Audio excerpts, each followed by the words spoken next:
Hello everyone, அனைவருக்கும் வணக்கம்.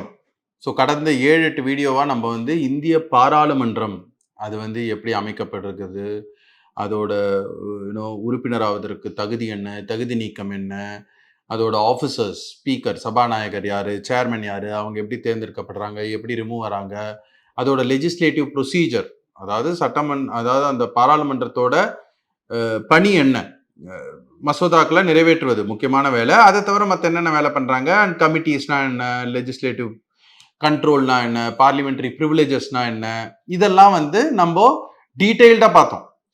But இப்போ நம்ம மாநில சட்டமன்றத்துக்கு ஒரே வீடியோ அடுத்த 15-20 நிமிஷத்துல மாநில சட்டமன்றத்தை ஃபுல்லா புரிஞ்சுக்க போறோம். அது எப்படி சார் 8 வீடியோ பார்த்தோம், இது எப்படி நீங்க ஒரே வீடியோல பண்றீங்க? யோசிச்சு பாருங்க. யூனியன் எக்ஸிகியூட்டிவ் ஜனாதிபதி யாரு, அவரோட பவர்ஸ் என்ன, அவருக்கும் கவுன்சில் ஆஃப் மினிஸ்டர்ஸ்க்கும் இருக்கிற ரிலேஷன்ஷிப் என்ன, இதெல்லாம் பற்றி கிட்டத்தட்ட 4-5 வீடியோ பண்ணோம். நம்ம 5-6 வீடியோ பார்த்தோம். ஆனால் மாநில நிர்வாகத்துறை ஸ்டேட் எக்ஸிகியூட்டிவ்க்கு ஒரே வீடியோ தான் பண்ணோமா? ஏன்னா ரெண்டுமே டிட்டோ சிமிலர். வெறும் சேஞ்சஸ் என்னென்ன மாற்றணுமோ அதை மாத்திரம் மாற்றிட்டீங்கன்னா அது சிம்பிளாக முடிஞ்சு போயிடும். வெறும் கவர்னரோட டிஸ்கிரிஷனரி பவர் மாத்திரம் பார்க்கணும். இதை நான் ஏன் இவ்வளோ நேரம் விளக்கி சொல்கிறேன்னா, இதை பார்க்காதவங்க அந்த வீடியோவை போய் பாருங்க. அதே மாதிரி யூனியன் பார்லிமெண்ட்டும் ஸ்டேட் லெஜிஸ்லேச்சரும் டிட்டோ சிமிலர். இந்த 2 ஸ்லைட்ல முடிஞ்சு போச்சு. நம்ம இந்த லெஃப்ட்ல இருக்கிற பாராளுமன்றத்தை பத்தி இருக்கிற எல்லா டீடைல்ஸையும் 7-8 வீடியோல விலாவாரியா பார்த்தோம். அதுல பிரசிடென்ட்ன்ற வார்த்தைக்கு கவர்னர்னு மாத்துங்க. லோக்சபான்னு எங்கெல்லாம் வருதோ அங்கெல்லாம் லெஜிஸ்லேட்டிவ் அசம்பிளி, மக்களவைன்னு எங்கெல்லாம் வருதோ அங்கெல்லாம் எங்க சட்டமன்ற பேரவைன்னு மாத்துங்க. ராஜ்யசபான்னு எங்கெல்லாம் வருதோ, மாநிலங்களவைன்னு எங்கெங்கெல்லாம் வருதோ அதுல இங்க சட்டமன்ற மேலவைன்னு மாத்துக்குங்க. பிரைம் மினிஸ்டர்னு வர இடத்துல சீஃப் மினிஸ்டர்னு மாத்துங்க. அவ்வளவுதான், உங்களோட ஸ்டேட் லெஜிஸ்லேச்சர் ஓவர். அது நான் இந்த டேபிள்ல காமிக்கிறேன். இன்ஃபேக்ட் கைஸ், என்னோட பாலிட்டி சிம்பிளிஃபைட் புத்தகத்துல நீங்க பாத்தீங்கன்னா இது ஒரு முக்கியமான அம்சம். என்னோட புத்தகத்துல நான் இதை ஏன் எடுத்து சொல்றேன்னா, ஏன்னா நிச்சயமாக நீங்க இதை வாங்கி படிச்சீங்கன்னா உங்களுக்கு அந்த வித்தியாசம் புரியும். என்னோட புக்லயும் இதே மாதிரி தான் இருக்கும் arrangement of chapters. Union executive முடிஞ்ச உடனே ஸ்டேட் எக்ஸிகியூட்டிவ் இருக்கும். ஏன்னா டிட்டோ சிமிலர், ஈஸியா புரிஞ்சுக்கலாம். பார்லிமெண்ட் முடிஞ்ச உடனே ஸ்டேட் லெஜிஸ்லேச்சர் இருக்கும். அடுத்தது சுப்ரீம் கோர்ட் முடிஞ்ச உடனே ஹை கோர்ட்ஸ். வீடியோலையும் அப்படிதான் எடுப்பேன், நான் என்னோட புத்தகத்திலையும் அப்படிதான் எழுதியிருப்பேன். அதுக்கப்புறம் ஃபண்டமெண்டல் ரைட்ஸ், டைரக்டிவ் பிரின்சிபிள்ஸ், அதெல்லாம் இன்னும் எளிமையா புரிஞ்சுக்க முடியும் உங்களால. அதனாலதான் இந்த அரேஞ்ச்மெண்ட் ஆஃப் சாப்டர்ஸே என்னோட புத்தகத்துல ரொம்ப வித்தியாசமா இருக்கும். பட் அதுதான் என்னை பொறுத்த வரைக்கும் ஒரு தேர்வுக்கு அரசியல் அமைப்பை புரிந்து கொள்வதற்கு எளிய முறை அப்படின்னு நான் ரொம்ப நம்புறேன். பட் நீங்க எந்த புத்தகம் படிச்சாலும் இந்த விஷயத்தை இந்த ஆங்கிள் புரிஞ்சுக்கிட்டீங்கன்னா, இந்த ஆர்டர்ல புரிஞ்சுக்கிட்டீங்கன்னா உங்களுக்கே அந்த தெளிவு ஈஸியா ஏற்படும். ஸோ இப்ப பாத்தீங்கன்னா லோக்சபா காம்போசிஷன் என்ன, 543 தொகுதி. சென்சஸ் 1971 சென்சஸை பேஸ் பண்ணி அதோட வரையறை, அந்த பவுண்டரிஸ் ஆஃப் தி சீட்ஸ் மாத்திரம் 2001 சென்சஸ் பேஸ் பண்ணி பண்ணாங்க. மீண்டும் 2026 சென்சஸை பேஸ் பண்ணி அதை மீண்டும் வரையறை செய்வாங்க. ரைட், இதுதான் டீலிமிட்டேஷன். அதை பத்தி நான் ஹிந்துல ஒரு ஆர்டிக்கலும் எழுதியிருக்கேன். ஆன்லைன்ல இருக்கிறவங்க, ஹிந்து ஆன்லைன் சப்ஸ்கிரிப்ஷன் இருக்கிறவங்க அதை படிக்கலாம். டீலிமிட்டேஷன் எக்ஸசைஸ் 2026ல வரத பத்தி அதுல என்னென்ன பிரச்சனைகள் இருக்குன்ட்டு அது ஒரு பக்கம் இருக்கட்டும். பட் இப்போ ஸ்டேட்லயும் அதே மாதிரி தான். அதே மாதிரி ஒரு மாநிலத்துக்கும் ஒரு லெஜிஸ்லேட்டிவ் அசம்பிளி இருக்கும். அந்த நம்பர் ஆஃப் சீட்ஸ் 1971 சென்சஸை பேஸ் பண்ணி, தமிழ்நாட்டில் 234 சீட்டு, அது 1971 சென்சஸ்லேருந்து அதே தான் இருக்கு. அந்த வரையறையை திரும்பி வரைஞ்சது 2001 சென்சஸை பேஸ் பண்ணி. அதை மீண்டும் வரையறையை மாற்றப்போவது 2026 சென்சஸை பேஸ் பண்ணி.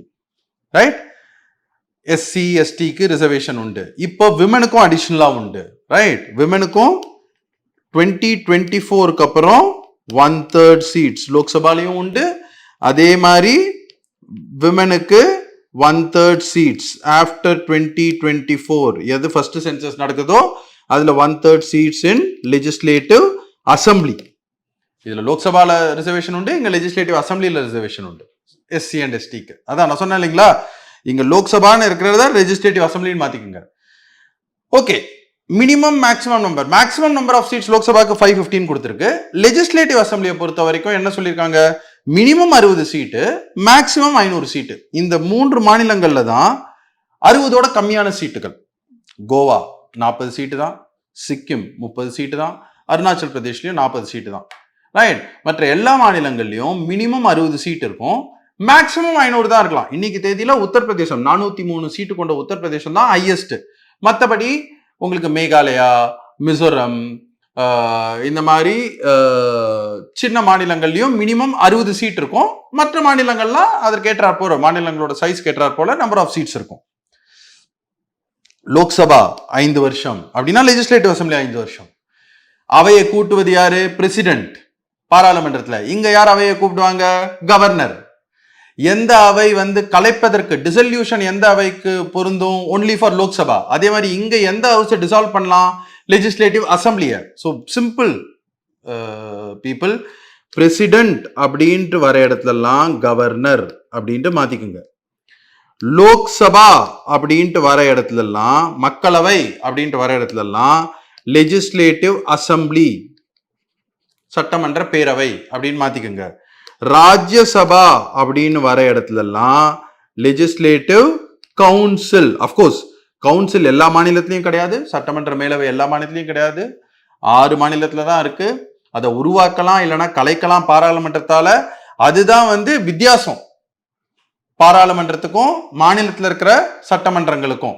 அதோட லிமிடெட் பவர்ஸ் என்ன, அதை பத்தி நம்ம டீடைல்டா இந்த வீடியோல பார்ப்போம் டுவர்ட்ஸ் தி எண்ட். பட் ஆனா மற்றபடி எல்லா விஷயத்திலையுமே இந்த மாற்றத்தை நீங்க பண்ணிட்டீங்கன்னா தென் யுவர் ஸ்டேட் லெஜிஸ்லேச்சர், மாநிலத்திற்கு உண்டான சட்டமன்றத்துக்கான சட்டத்துறைக்கு உண்டான விஷயங்கள் உங்களுக்கு ஈஸியா புரிஞ்சிடும். என்னோட புத்தகத்திலையும் இதே மாதிரி டேபுலரா தான் சம்மரைஸ் பண்ணிருப்பேன் நான். இதுல நான் ஜஸ்ட் கீ பாயிண்ட்ஸ் மாத்திரம் போட்டிருக்கேன் உங்களுக்கு, புல்லட் பாயிண்ட்ஸ் மாதிரி. ஆனா என்னோட புத்தகத்துல சென்டென்சஸா ஆனா இதே கம்பேரிசன் தான் போட்டிருப்பேன். ஏன்னா லெஃப்ட்ல இருக்கிற பாராளுமன்றம் நம்ம டீடைல்டா படிச்சிருப்போம் முன் சாப்டர்ல. அதே மாதிரி சிமிலர் ப்ரொவிஷன்ஸ் ஸ்டேட்டுக்கும் உண்டு அப்படின்றத நீங்க சுலபமா தெளிவா புரிஞ்சுக்க முடியும். ரைட்? டிஸ்குவாலிஃபிகேஷன், குவாலிஃபிகேஷன் எல்லாமே அதே தான். 25 வயது லோக்சபாக்கு, இங்க 25 வயது லெஜிஸ்லேட்டிவ் அசம்பிளிக்கு. 30 வயசு ராஜ்யசபாக்கு, இங்க 30 வயசு லெஜிஸ்லேட்டிவ் கவுன்சிலுக்கு. லோக்சபால நிற்பதற்கு ராஜ்யசபால நிற்பதற்கு இந்தியாவில எங்க வேணா வாக்காளராக இருக்கலாம். அந்த மாநிலத்தில் இருக்கிற சட்டமன்றத்தில் நிற்கிறதுக்கு அந்த மாநிலத்தில் எங்க வேணா வாக்காளராக இருக்கலாம். மற்றபடி அந்த 5 grounds of disqualification, office of profit, ஊதிய பதவி, unsound mind, undischarged insolvent, citizenship related issue, representation of the people act 1951 இருக்கக்கூடிய தகுதி நீக்கங்கள், அது எல்லாமே டிட்டோ சிமிலர் அசம்பிளிக்கும் ஸ்டேட் லெஜிஸ்லேச்சருக்கும். அங்க ஜனாதிபதி முடிவு பண்ணுவாரு எலெக்ஷன் கமிஷனோட பரிந்துரையின் பேர்ல, இங்க கவர்னர் முடிவு பண்ணுவாரு எலெக்ஷன் கமிஷனோட பரிந்துரையின் பேர்ல. 10th ஷெட்யூல் ரெண்டுத்துக்குமே பொதுவான ஒன்று தான். 10th ஷெட்யூல் தனியா பாராளுமன்றத்துக்கு ஒன்று, சட்டசபைக்கு ஒன்றுன்னு கிடையாது. 10th ஷெட்யூல் என்பது பாராளுமன்றத்துக்கும் அதே தான், சட்டமன்றங்களுக்கும் அதே தான். ஸ்பீக்கர் ஆர் சேர்மன் டிசைட் பண்ணுவாங்க. ரைட்? ஆஃபீஸர்ஸ் ஆஃப் பார்லிமெண்ட் எப்படி லோக்சபால ஸ்பீக்கர் டெப்யூட்டி ஸ்பீக்கர் இருக்காங்களோ அதே மாதிரி லெஜிஸ்லேட்டிவ் அசம்பிளியில ஸ்பீக்கர் டெப்யூட்டி ஸ்பீக்கர். ராஜ்யசபால எப்படி சேர்மன் டெப்யூட்டி சேர்மன் இருக்காங்களோ சட்டமன்ற மேலவை இருக்கிற 6 மாநிலங்கள்ல லெஜிஸ்லேட்டிவ் கவுன்சிலுக்கு சேர்மன் டெப்யூட்டி சேர்மன். இதுல என்ன ஒரே ஒரு சின்ன வித்தியாசம், சேர்மன் ஆஃப் ராஜ்யசபான்றவர் யாரு? Vice president of India. அவர் எப்படி தேர்ந்தெடுக்கிறாங்க, அவர் எப்படி நீக்கலாம் அப்படின்றதுக்கு தனி வழிவகை இருக்கு. ஆனா சேர்மன் ஆஃப் லெஜிஸ்லேட்டிவ் கவுன்சில் என்பவரும் அந்த அவையில ஒரு உறுப்பினராக தான் இருப்பாரு. வெறும் சேர்மன் ஆஃப் ராஜ்யசபா மாத்திரம்தான் ராஜ்யசபாவோட உறுப்பினர் கிடையாது. ஏன்னா அவர் வைஸ் பிரசிடென்ட், துணை ஜனாதிபதி. மற்றபடி எல்லா ப்ரொவிஷன்ஸுமே ditto similar for parliament and state. அதே மாதிரி எப்போ ஒரு மசோதா காலாவதி ஆகும், எப்போ பண மசோதாக்கு ஸ்பெஷல் ப்ரிவிலேஜ் என்ன, நம்ம போன வீடியோவில் கொஞ்சம் வீடியோஸ்க்கு முன்னால் பார்த்தோம். பண மசோதாக்கு என்ன ஸ்பெஷல் ப்ரிவிலேஜ்ன்ட்டு பாராளுமன்றத்தில். அதே மாதிரி மாநிலங்கள்லையும் அது சட்டமன்ற பேரவை லெஜிஸ்லேட்டிவ் அசம்பிளியில தான் அதை இன்ட்ரடியூஸ் பண்ண முடியும். அதுக்கு 14 நாள் தான் டைமு. மேலவை இருந்தாலும், மேலவை இருக்கிற மாநிலத்திலையும் அதுக்கு 14 நாள் தான் டைமு. சட்டப்பேரவை என்ன சொல்லுதோ அதுதான் ஃபைனலு. ரைட்? இது எல்லாமே டிட்டோ சிமிலர். ஆனா ஒரே ஒரு விஷயம் நீங்க என்ன யோசிக்கணும்னா, பண மசோதா மணி பில்லை தவிர மற்ற எல்லா மசோதாக்களுக்கும் இரு அவைகளுக்கும் லோக்சபாக்கும் ராஜ்யசபாக்கும் வேறுபாடு இருந்தாலோ, இல்லைனா ராஜ்யசபா ஒன்றத்தை நிராகரிச்சாலோ, இல்லைனா 6 மாதம் தாமதம் செஞ்சாலோ ஜாயிண்ட் சிட்டிங் அப்படின்ற ஒரு ப்ரொவிஷன் இருக்கு பாராளுமன்றத்தில். அந்த மாதிரி ஜாயிண்ட் சிட்டிங்ன்ற ப்ரொவிஷனே ஸ்டேட் லெஜிஸ்லேச்சர்ல கிடையாது. ரைட்? பாராளுமன்ற கூட்டு தொடர், கூட்டு சிட்டிங் அது பார்லிமெண்ட்ல தான் உண்டு. மணி பில் தவிர மற்ற எல்லாத்தையும் டெட்லாக்கை பிரேக் பண்ணோம்னா. ஸ்டேட் லெஜிஸ்லேச்சர்ல சட்டமன்ற பேரவை லெஜிஸ்லேட்டிவ் அசம்பிளி என்ன ஃபைனலா சொல்றாங்களோ அதுதான் ஃபைனல், ரைட்? ஆனா அதற்குண்டான வழிவகை என்ன, ப்ரொசீஜர் என்னன்றதை நம்ம இந்த வீடியோல பார்க்கலாம். அண்ட் லெஜிஸ்லேட்டிவ் கண்ட்ரோல், ப்ரிவிலேஜஸ், கமிட்டிஸ்லாம் நம்ம டீட்டெயில்டா ஒரு 3 சின்ன சின்ன வீடியோல பார்த்தோம். அதே மாதிரி கண்ட்ரோல் ஸ்டேட்லயும் உண்டு, அதே மாதிரி ப்ரிவிலேஜஸ் சட்டமன்ற உறுப்பினர்களுக்கும் உண்டு. எப்படி பாராளுமன்ற உறுப்பினர்களுக்கு இருக்கோ அவைகளுக்கு இருக்கோ அதே சலுகைகள் சட்டமன்ற உறுப்பினர்களுக்கும் சட்டமன்ற அவைகளுக்கும் உண்டு. அண்ட் கமிட்டிஸ், குழுக்கள் எப்படி பாராளுமன்றத்தில் இருக்கோ அதே மாதிரி மாநிலத்திலையும் குழுக்கள் இருக்கும். இது எல்லாமே டிட்டோ சிமிலருங்க. ஸோ நீங்க வந்து ஈஸியா இது இந்த லெஃப்ட் சைடு நீங்க வீடியோஸ்ல பார்த்து புரிஞ்சுட்டு இருப்பீங்க. அதே தான் ஸ்டேட்லயும் உண்டு. இப்ப என்ன வித்தியாசம்? லெஜிஸ்லேட்டிவ் கவுன்சில், சட்டமன்ற மேலவை, இது எல்லா மாநிலத்திலையும் கிடையாது. நீங்க உடனே யோசிக்கலாம், ஏன் சார் எல்லா மாநிலத்திலையும் இருக்க வேண்டியதானே, எதுக்கு இது 6 மாநிலத்துல மாத்திரம் இருக்கு? இதுக்கு நீங்க வந்து நம்மளுடைய history, modern Indian history 1935 government of India ஆக்ட்ல பெரிய பெரிய மாகாணங்கள், ப்ராவின்சஸ், இன்னைக்கு நம்ம மாநிலம்னு சொல்றது அப்போ ப்ராவின்ஸ் அப்படின்ட்டு சொன்னாங்க, ரைட்? அந்த பெரிய ப்ராவின்சஸ்ல கிட்டத்தட்ட 11 ப்ராவின்சஸ் கிட்ட அதுல வந்து 2 அவைகள் கிரியேட் பண்ணாங்க Britishers. Madras province, Bengal province, central province, United province. அதாவது மெட்ராஸ் ப்ராவின்ஸ்ன்றது தான் இன்னைக்கு இருக்கிற தமிழ்நாடு, ஆந்திரா, கர்நாடகா. பெங்கால் ப்ராவின்ஸ்ன்றது தான் இன்னைக்கு இருக்கிற வெஸ்ட் பெங்கால். சென்ட்ரல் ப்ராவின்ஸ்ன்றது தான் இன்னைக்கு இருக்கிற மத்திய பிரதேஷ். யுனைடெட் ப்ராவின்ஸ்ன்றது தான் இன்னைக்கு இருக்கிற யூபி. இந்த மாதிரி பாம்பே ப்ராவின்ஸ், இன்னைக்கு இருக்கிற மகாராஷ்டிரா, குஜராத், இது எல்லாத்துலயுமே 2 அவைகள் இருந்ததுங்க. இண்டிபெண்டன்ஸ்க்கு அப்புறமும் இந்த எல்லா மாநிலத்திலும் 2 அவைகள் இருந்தது. தமிழ்நாட்டில் 2 அவை இருந்தது, வெஸ்ட் பெங்கால்ல 2 அவை இருந்தது, மத்திய பிரதேஷ்ல 2 அவை இருந்தது, குஜராத்ல 2 அவை இருந்தது, ஆனா பஞ்சாப்ல 2 அவை இருந்தது. ஆனா காலப்போக்குல இந்த அவைகள் கலைக்கப்பட்டன. இன்னைக்கு தேதியில 6 மாநிலங்கள்ல தான் லெஜிஸ்லேட்டிவ் கவுன்சில் இருக்கு. கர்நாடகா, ஆந்திரா, தெலுங்கானா. ஆந்திரால இருந்து தெலுங்கானா பிரிஞ்சதுனால அது இன்னும் கண்டினியூ ஆகுது. மகாராஷ்டிரா, யூபி, பீகார், இந்த 6 மாநிலங்கள்ல தான் லெஜிஸ்லேட்டிவ் கவுன்சில் இருக்கு. சோ இதை எப்படி உருவாக்கலாம், எப்படி கலைக்கலாம், அதற்கு இதை நம்ம தெரிஞ்சுக்கணும். Parliament may by law. So ஒரு சட்டமன்ற மேலவையை உருவாக்குவதற்கோ கலைப்பதற்கோ யாருக்கு அதிகாரம் இருக்கு? பாராளுமன்றத்துக்கு தான் இருக்கு. Parliament may by law create or abolish a legislative council. எப்படி பண்ணலாம்? ஒரு சட்டம் மூலமாக பண்ணலாம். சாதாரண சட்டம்னா என்ன?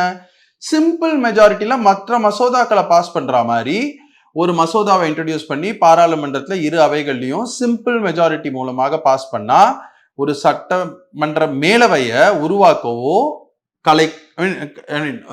ஒழிக்கவோ, ஒழிப்பது என்ற வார்த்தை சரியானு தெரியல, பட் அபாலிஷ் பண்றது பாராளுமன்றம் செய்யலாம், ரைட்? ஆனா அதை செய்வதற்கு முன்னால அந்த மாநிலத்தில் இருக்கிற சட்டப்பேரவை, லெஜிஸ்லேட்டிவ் அசம்பிளி, ஒரு ஸ்பெஷல் மெஜாரிட்டி மூலமா அதற்கு தீர்மானம் நிறைவேற்றணும். சரி, அதாவது தமிழ்நாட்டில் 1984 சட்டமன்ற பேரவை, லெஜிஸ்லேட்டிவ் அசம்பிளி ஒரு தீர்மானம் நிறைவேற்று வித் ஸ்பெஷல் மெஜாரிட்டி. ஸ்பெஷல் மெஜாரிட்டினா என்ன? Majority of the total membership or which is not less than 2/3 of members present and noting. அது நம்ம ஜுடிஷியரி வரும்போது எப்படி ரிமூவல் ஆஃப் ஜட்ஜஸ்ல வரும்போது அதை நான் உங்களுக்கு எக்ஸாம்பிளோட சொல்லி காமிக்கிறேன், ஒரு கால்குலேஷனோட, ஜஸ்ட் ஒரு நியூமெரிக்கல் எக்ஸாம்பிளோட. பட் ஆனால் ஸ்பெஷல் மெஜாரிட்டின்றது என்ன? 3/2, அதாவது வாக்களிப்பவர்கள்ல 3/2 பங்கு வாக்களிக்கணும். அது அவையோட டோட்டல் மெம்பர்ஷிப்ல இருக்கிற மெஜாரிட்டியோடையும் கூடுதலா இருக்கணும். எது அதிகமா இருக்கோ அவ்வளவு பேர். 3/2 பங்கு சிம்பிளா ஞாபகம் வச்சுக்கோங்களேன். அதை ஒரு கால்குலேஷனோட நான் அடுத்த கிளாஸ்ல சுப்ரீம் கோர்ட் டிஸ்கஸ் பண்ணும்போது நான் சொல்றேன் உங்களுக்கு. சோ பாராளுமன்றம் ஒரு சிம்பிள் மெஜாரிட்டியில சட்டத்தை ஏற்றி ஒரு சட்டமன்ற மேலவைய உருவாக்கவோ ஒழிக்கவோ முடியும், டு கிரியேட் ஆர் அபாலிஷ். ஆனா அதற்கு முன்னால சட்டமன்ற பேரவை, லெஜிஸ்லேட்டிவ் அசம்பிளி ஒரு ஸ்பெஷல் மெஜாரிட்டி, 3/2 பங்கு மெஜாரிட்டியோட ஒரு தீர்மானத்தை நிறைவேற்றணும். ஃபார் எக்ஸாம்பிள், தமிழ்நாட்டில் நான் சொன்ன மாதிரி 1984 வரைக்கும் மேலவை இருந்தது. ஆனா 84 திரு எம்ஜிஆர் ஆட்சியில் இருக்கும் பொழுது அப்ப நடந்த சில பிரச்சனைகள்னால அவர் ஒரு ஒரு ஃபேமஸ் பர்சனாலிட்டி அண்ட் சினி ஸ்டாரை வந்து மேலவைக்கு வந்து பரிந்துரை பண்ணாரு, நியமன எம்எல்சியா. பட் அவங்களுக்கு வந்து கொஞ்சம் சட்ட சிக்கல் இருந்ததுனால அவங்க நியமனம் ஆக முடியல. இதனால வந்து பிரச்சனையாகி அதுக்கப்புறம் மேலவே வேணான்ட்டு கலைச்சிட்டாங்க. இதுதான் வந்து எல்லாரும் பேசப்படுற ஒரு விஷயம். பட் ஆனா அதனால வந்து ஒருத்தர் நினைச்சாருன்னா கலைச்சிட முடியாது. அதற்கு என்ன பண்ணாங்க, சட்டமன்ற பேரவையில லெஜிஸ்லேட்டிவ் அசம்பிளியில ஸ்பெஷல் மெஜாரிட்டி மூலமா ஒரு தீர்மானம் நிறைவேற்றி அதற்கப்புறம் பாராளுமன்றம் அதை வந்து ஒரு சட்டமாக இயற்றி அந்த மேலவை கலைக்கப்பட்டது. அதுக்கப்புறம் மாறி மாறி, அதாவது திமுக ஆட்சியில் இருக்கும்போது மேலவை வேணும்ட்டு தீர்மானம் நிறைவேற்றுவதும், அதிமுக ஆட்சிக்கு வந்தா மேலவை வானான்ட்டு தீர்மானம் நிறைவேற்றுவதும், மீண்டும் திமுக இப்போது ஆட்சிக்கு வந்தப்போ 2021 மேலவை வேணும்ட்டு தீர்மானம் நிறைவேற்றி இருக்கு. ஆனா சட்டமன்றம் பேரவை தீர்மானம் நிறைவேற்றினாலும் ஃபைனலா கிரியேட் பண்ணலாமா வானாமான்னு டிசைட் பண்றது யாரு? பாராளுமன்றம் தான். பட் இதுதான் procedure for creation or abolition. But ஒருவேளை கிரியேட் பண்ண உடனே ஆந்திரா, தெலுங்கானா, பீகார், யூபி, மகாராஷ்டிரா, கர்நாடகா இந்த 6 மாநிலங்கள்ல கிரியேட் பண்ண உடனே அது டிசால்வ் ஆகாது. டிசல்யூஷன், கலைப்பு அப்படின்பது எப்படி மக்களவைக்கு மட்டும்தான் பொருந்துமோ பாராளுமன்றத்துல, அதே மாதிரி லெஜிஸ்லேட்டிவ் அசம்பிளிக்கு மட்டும்தான் பொருந்தும் மாநிலங்கள்ல. மேலவைய லெஜிஸ்லேட்டிவ் கவுன்சில கிரியேட்டோ அபாலிஷோ பண்ணலாம். ஆனா அது கிரியேட் ஆயிடுச்சு அப்படின்னா அபாலிஷ் பண்ற வரைக்கும் அது டிசல்யூஷனே கிடையாது. அது தொடர்ந்து போயிட்டு இருக்கும். 6 ஆண்டுகளுக்கு மெம்பர்ஸ் தேர்ந்தெடுக்கப்படுவாங்க. எவ்ரி 1/3 ஆஃப் த மெம்பர்ஸ் 2 ஆண்டுகள்ல ரிட்டையர் ஆவாங்க. இதெல்லாம் ராஜ்யசபா மாதிரியே தான் இருக்கும், ரைட்? ஆனா இதோட மினிமம் நம்பர் ஆஃப் மெம்பர்ஸ் என்ன? மினிமம் வந்து 40. Maximum should not exceed 1/3 of the legislative assembly. So இப்போ அதாவது இது யூபியில் வந்து 403 எம்எல்ஏ இருக்காங்கன்னா மேக்சிமம் அதோட 1/3 தான் இருக்கலாம். 1/3 இது கிட்டத்தட்ட 134 கிட்ட வரும். ஆக்சுவலா யூபியில் எவ்வளவு பேர் இருக்காங்க லெஜிஸ்லேட்டிவ் கவுன்சில்ல? 100 பேர் இருக்காங்க. ஆனா இப்ப நீங்க வந்து தெலுங்கானா எடுத்துக்கிட்டீங்கன்னா, தெலுங்கானால மொத்தமே 119 எம்எல்ஏ. அதோட 1/3 என்ன? கிட்டத்தட்ட 39 வரும். ஆனா மினிமம் எவ்வளவு இருக்கணும்? 40 இருக்கணும். ஸோ தெலுங்கானால எவ்வளவு எம்எல்சி இருக்காங்க? 40 எம்எல்சி இருக்காங்க. ஸோ மினிமம் 40, மேக்சிமம் அந்த மாநிலத்தோட லெஜிஸ்லேட்டிவ் அசம்பிளியில இருக்கிற 1/3க்கு மீறி இருக்கக்கூடாது, ரைட்? இதுதான் வந்து duration and membership, right? And எப்படி இவங்களை எலெக்ட் பண்றாங்க? அதாவது மொத்தமா இருக்கிறதுல ஒரு 1/3, ஒரு 2 1/12, 2 1/3, ஒரு 1/6. அதாவது இதை நான் கிளாஸ்ல எடுக்கும்போது சொல்லுவேன், 2 1/3 ஞாபகம் வச்சுக்கோங்க, 2 1/12 ஞாபகம் வச்சுக்கோங்க, ஒரு 1/6 ஞாபகம் வச்சுக்கோங்க. அதாவது 3இல் 1 பங்கு எவ்வளவு பேர் இருக்காங்களோ அதுல கிட்டத்தட்ட 3இல் 1 பங்கு வந்து லோக்கல் பாடி, அதாவது அந்த ஊர்ல அதுல தொகுதி கிரியேட் பண்ணி அங்க வந்து பஞ்சாயத்து உறுப்பினர் இல்லைன்னா முனிசிபாலிட்டி வார்டு உறுப்பினர் அவங்க எல்லாம் இருப்பாங்கல்ல, அவங்கெல்லாம் மாத்திரம் ஓட்டு போட்டு 3இல் 1 பங்கு உறுப்பினர்களை தேர்ந்தெடுப்பாங்க. அதான் ஃபர்ஸ்ட் 1/3. அந்த ஊர்ல இருக்கிற பட்டதாரிகள் 3 ஆண்டுகள் பட்டதாரியா இருக்கிறவங்க போயிட்டு ஓட்டு போட்டு 12இல் 1 பங்கை தேர்ந்தெடுப்பாங்க.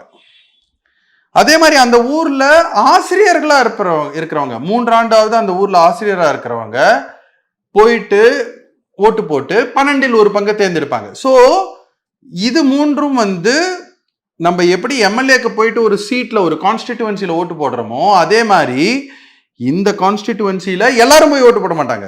இந்த கர்நாடகால இருக்கிற இல்ல யூபியில இருக்கிற இல்ல பீகார்ல இருக்கிற எம்எல்ஏ எலெக்ஷன்ல 18 வயசுக்கு மேல இருக்கிறவங்க எல்லாரும் போயிட்டு ஓட்டு போடுவாங்க, ரைட்டுங்களா? ஆனா இங்க எல்லாரும் போய் ஓட்டு போட மாட்டாங்க. இந்த தொகுதியில யார் போய் ஓட்டு போடுவாங்க? வெறும் அந்த ஊர்ல இருக்கிற லோக்கல் பஞ்சாயத்து இல்லைன்னா வார்டு கவுன்சில் மாத்திரம் போயிட்டு ஓட்டு போடுவாங்க. அது எப்படி நிர்ணயிக்கிறாங்கன்றதெல்லாம் அது பிரசிடென்ஷியல் ஆர்டர் மூலமா வரும். அவ்வளவு தூரம் நம்ம போக வேண்டிய அவசியம் இல்லை. ஆனா மொத்தம் இருக்கிற மேலவையில் இருக்கிற 3இல் 1 பங்கு சீட்டை இந்த மாதிரி தேர்ந்தெடுப்பாங்க. 12இல் 1 பங்கு சீட்டை கிராஜுவேட்ஸ் பட்டதாரிகள் போயிட்டு ஓட்டு போட்டு தேர்ந்தெடுப்பாங்க. 12இல் 1 பங்கு சீட்டை டீச்சர்ஸ் ஆசிரியர்கள் போயிட்டு தேர்ந்தெடுப்பாங்க, secondary school or above teachers. மீண்டும் 3இல் 1 பங்கு தொகுதி இல்லாம ஜெனரலா ராஜ்யசபாக்கு எப்படி தேர்ந்தெடுக்கிறாங்களோ அதே மாதிரி எம்எல்ஏ சேர்ந்து 1/3 தேர்ந்தெடுப்பாங்க. அண்ட் மீதி 1/6 கவர்னர் நியமனம் பண்ணுவாரு. இதுதான் மேலவையில எப்படி தேர்ந்தெடுக்கப்படுறாங்க அப்படின்றதுக்கான பைஃபகேஷன் ஆர் டிவிஷன், ரைட்டுங்களா? ஸோ இதுதான் லெஜிஸ்லேட்டிவ் கவுன்சில் உருவாக்குவது இல்லைன்னா ஒழிப்பது, கிரியேஷன் ஆர் அபாலிஷன். எப்படி பண்றது, அதற்குண்டான வழிவகைகள் என்ன, அண்ட் உருவாயிடுச்சுன்னா அது டிசல்யூஷன் கிடையாது, அது கண்டினியூஸா இருக்கும். அது minimum 40 MLC, maximum 1/3 of the legislative assembly strength, and அந்த நம்பர் ஆஃப் மெம்பர்ஸை இந்த வகையில் தேர்ந்தெடுப்பாங்க. ரைட்டுங்களா? ஸோ இது வந்து லெஜிஸ்லேட்டிவ் கவுன்சில் ஓட காம்போசிஷன். இதுதாங்க வித்தியாசம். ராஜ்யசபாக்கு வேற, லெஜிஸ்லேட்டிவ் கவுன்சிலுக்கு காம்போசிஷன் வேற. ரைட்டுங்களா? அதே மாதிரி நம்ம வந்து பண மசோதா தவிர மற்ற எந்த மசோதாக்கும் இரு அவைகளுக்கும் பிரச்சனை வந்ததுன்னா ஜாயிண்ட் சிட்டிங் மூலமா தீர்வு காணலாமா? அந்த ஜாயிண்ட் சிட்டிங்ன்ற வார்த்தைக்கு இடம் கிடையாது ஸ்டேட் லெஜிஸ்லேச்சர்ல. இது ரெண்டு தான் முக்கியமா நீங்க புதுசா கத்துக்க வேண்டியது ஒரு ஸ்டேட் லெஜிஸ்லேச்சர்ல. மற்றபடி எல்லாமே அந்த டேபிள்ல அடங்கிடுச்சு. என்னோட புத்தகத்திலயும் டேபிள்லயே இருக்கும், சிம்பிளா உங்களுக்கு புரிந்து கொள்வதற்கு. லெஜிஸ்லேட்டிவ் கவுன்சில் கிரியேஷன், அபாலிஷன், அதோட காம்போசிஷன் என்னன்றது ஒரு வித்தியாசமான ஒரு விஷயம், அதை நம்ம பார்த்தோம். அதே மாதிரி legislative கவுன்சிலுக்கு limited powers.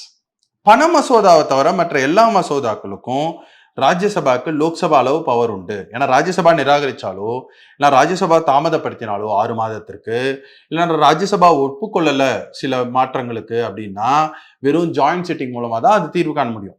Joint sitting எப்பயாவது தான் நடந்திருக்கு, 3 வாட்டி தான் நடந்திருக்கு, அது வேற விஷயம். ஆனா அப்படிதான் பண்ண முடியும். ஆனா மாநிலங்களை பொறுத்த வரைக்கும் ஒரு மசோதா லெஜிஸ்லேட்டிவ் அசம்பிளியில பாஸ் ஆகி கவுன்சிலுக்கு போகுதுன்னு வச்சுக்கோங்க.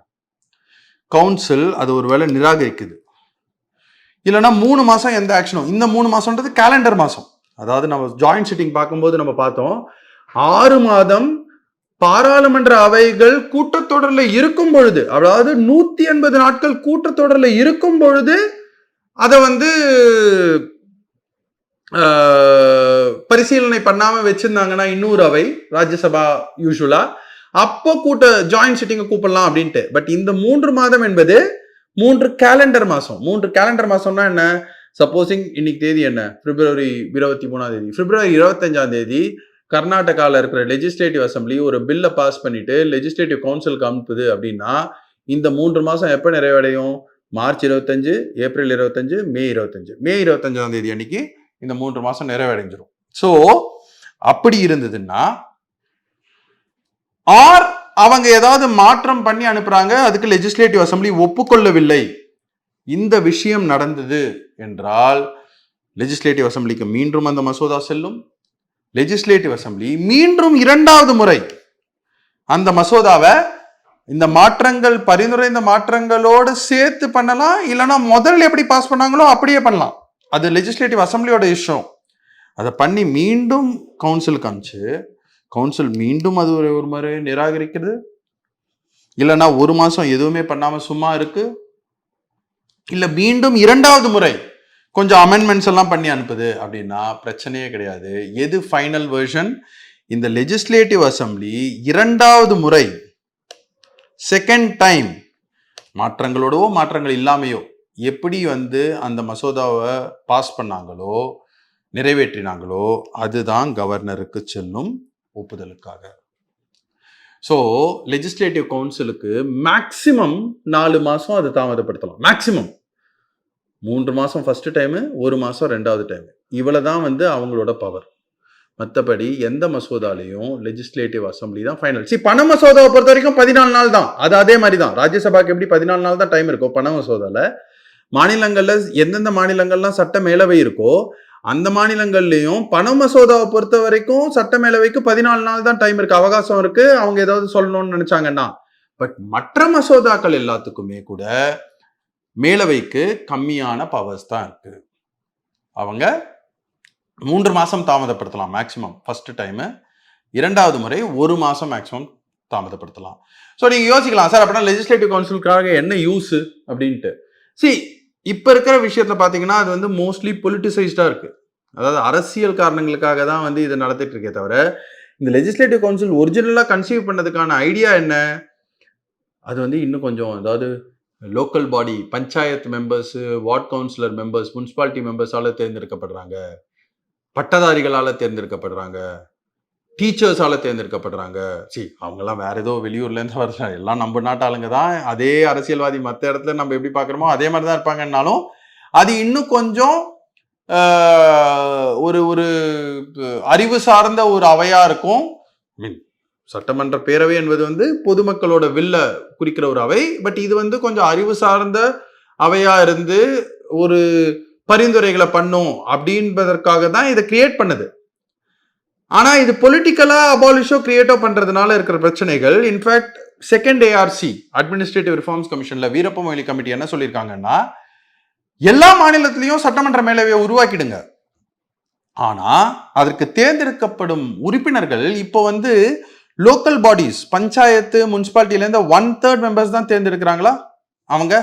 அதை அதிகரிங்க, அதை 50% ஆக்குங்க, இல்லை 70% ஆக்குங்க. ஸோ தட் எப்படி மாநிலங்களோட உரிமைக்காக மாநிலங்களவை பாராளுமன்றத்தில் இருக்கிறதோ அதே போன்று உள்ளாட்சி அமைப்புகளுக்கான உரிமைகளுக்காக அதனால தேர்ந்தெடுக்கப்படும் உறுப்பினர்கள் அதிகமாக சட்டமன்ற மேலவையில் இருக்கணும் அப்படின்றது ஒரு பரிந்துரை. அது வந்து நம்ம வந்து மெயின்ஸ் ஆன்சர் எழுதும் பொழுது கன்க்ளூஷன்லையும் எழுதலாம், ரைட்? ஸோ இதுதான் மாநில சட்டமன்றம். சிம்பிளா அரை மணி நேரத்தில் முடிச்சிட்டோம்னா, ஏன்னா எல்லாமே டிட்டோ சிமிலர். நம்ம பார்த்த மாதிரி இந்த 2 டேபிளை நீங்க புரிஞ்சுக்கிட்டீங்கன்னா, ஏன்னா பார்லிமெண்ட் நம்ம டீட்டெயிலாக புரிஞ்சுக்கிட்டு இருக்கோம், அதே மாதிரி சிமிலர் ப்ரொவிஷன்ஸ் தான் ஸ்டேட் லெஜிஸ்லேச்சருக்கும். இந்த மாற்றம் நான் சொன்ன மாதிரி பிரசிடென்ட்டுக்கு பதிலாக கவர்னர், லோக்சபாக்கு பதிலாக அசம்பிளி, ராஜ்யசபாக்கு பதிலாக கவுன்சில், பிரைம் மினிஸ்டருக்கு பதிலாக சீஃப் மினிஸ்டர். இதை போட்டிங்கன்னா ஸ்டேட் முடிஞ்சு போச்சு. அஃப்கோர்ஸ் பார்லிமெண்ட்ல என்ன ப்ரொவிஷன்றது டீட்டெயிலாக உங்களுக்கு தெரிஞ்சிருக்கணும். அதுக்கு படிங்க, புத்தகத்தை படிங்க, வீடியோஸை பாருங்க. அதை புரிஞ்சுக்கிட்டீங்கன்னா இதை புரிஞ்சுக்கிறது ரொம்ப ரொம்ப சுலபம். என்ன மாறுதல்? லெஜிஸ்லேட்டிவ் கவுன்சில் அது எப்படி உருவாக்கப்படுது, அதோட உறுப்பினர்கள் எப்படி தேர்ந்தெடுக்கப்படுறாங்க அப்படின்றது ஒன்று. அண்ட் அதோட லிமிட்டட் லெஜிஸ்லேட்டிவ் பவர், சட்டம் இயற்றுவதில் அதுக்கு இருக்கக்கூடிய குறைவான பவர், ரைட்? அது இம்பார்ட்டண்ட்டான பாடி தான் ஒழுங்காக யூஸ் பண்ணா. ஆனால் அது வந்து ஒரு மசோதாவை நிறுத்தி வைக்கக்கூடிய பவர் ஆர் கூடுதலாக ஜாயிண்ட் சிட்டிங் வர வைக்கக்கூடிய பவர் ராஜ்யசபாக்கு எப்படி இருக்கோ அந்த மாதிரி பவர் இதுக்கு கிடையாது. அது லிமிட்டட் பவர். இதுதான் வந்து ஸ்டேட் லெஜிஸ்லேச்சர். ஸோ அடுத்த வீடியோஸில் நம்ம வந்து நீதித்துறை, சுப்ரீம் கோர்ட் பற்றி ஃபஸ்ட்டு பார்த்துட்டு ஹைகோர்ட்டையும் முடிச்சுட்டு அதுக்கப்புறம் அடிப்படை உரிமைகள் அப்படியே லைனாக போகலாம். தேங்க்யூ.